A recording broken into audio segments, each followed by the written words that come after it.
All right, so today we're going to talk about redox reactions and what they have to do with respiration. So redox reactions and cell respiration.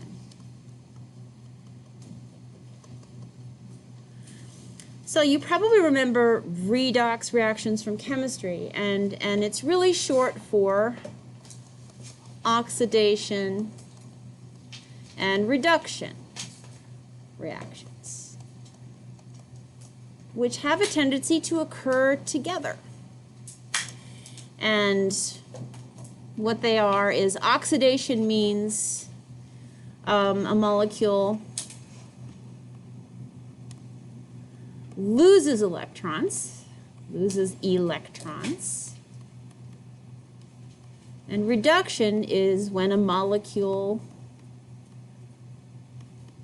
gains electrons, which is why they happen together, because usually there's a molecule that's donating electrons to another molecule, and that counts as a reaction because it does change the molecules.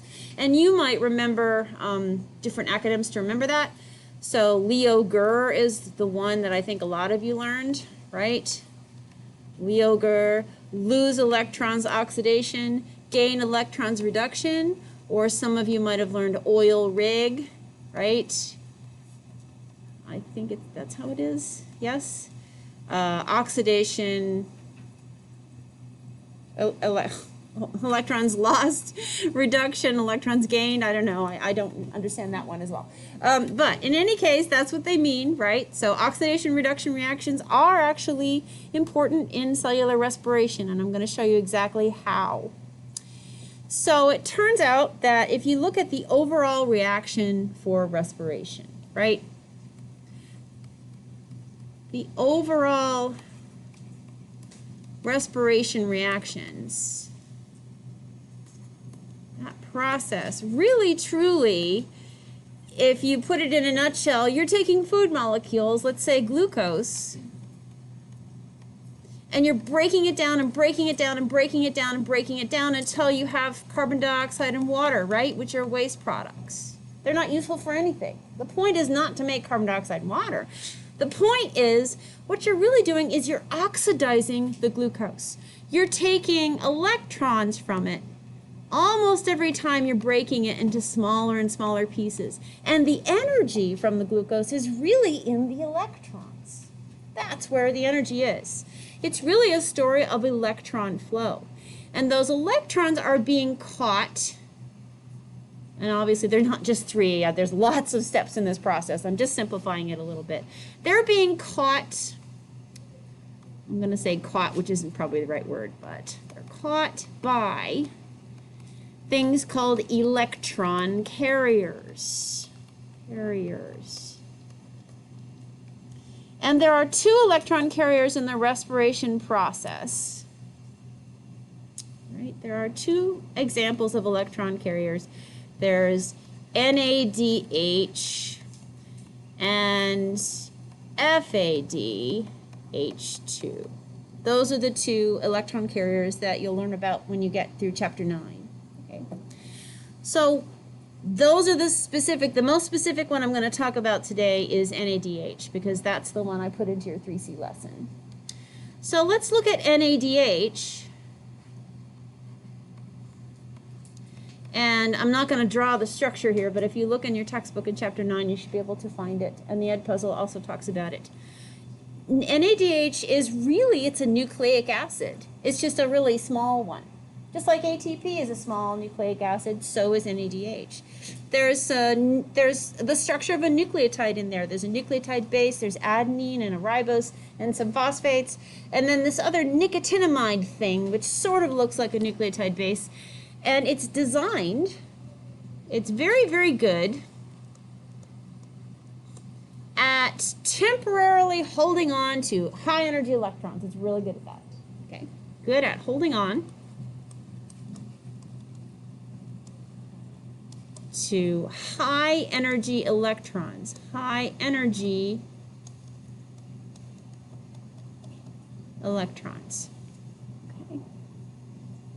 And so is FADH2. They're both really good at that. And what happens is this. You have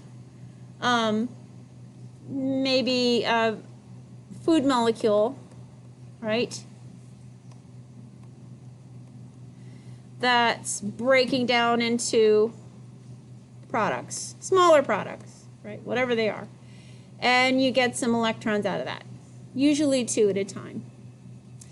So there are 2 forms of NADH. There's the oxidized form that's not carrying electrons, right? So this is oxidized right now. That's the oxidized form. And then, if you're adding electrons to it, like from here, because there's a reaction happening nearby that's releasing them, what you wind up with is the reduced form that now has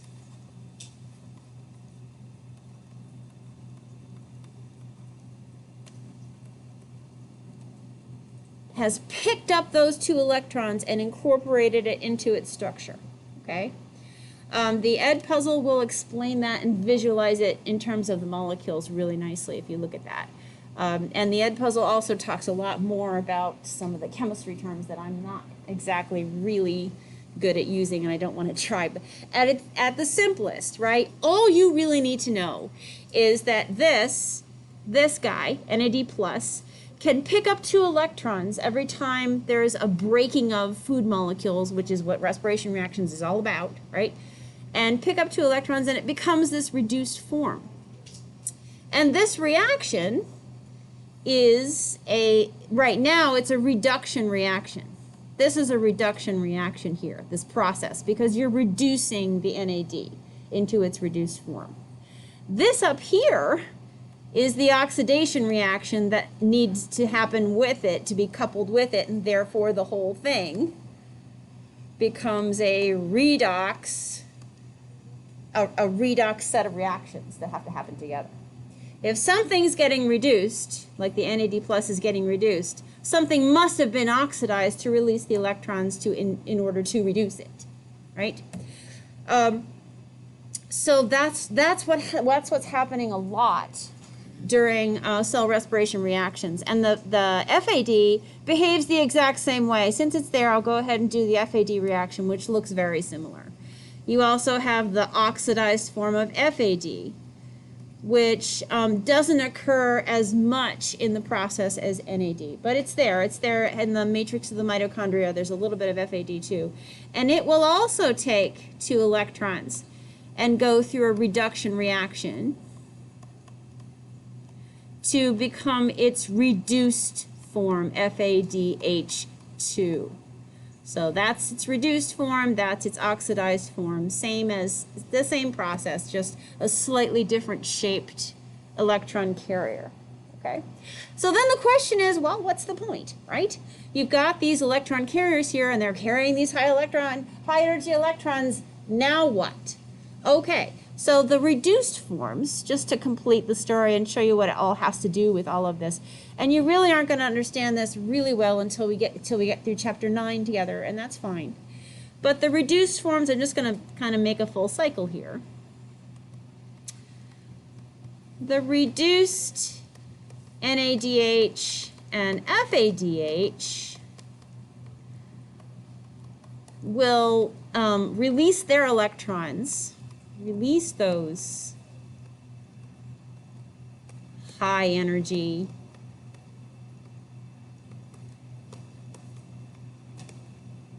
electrons, mostly into the electron transport chain. I know you don't know what that is yet.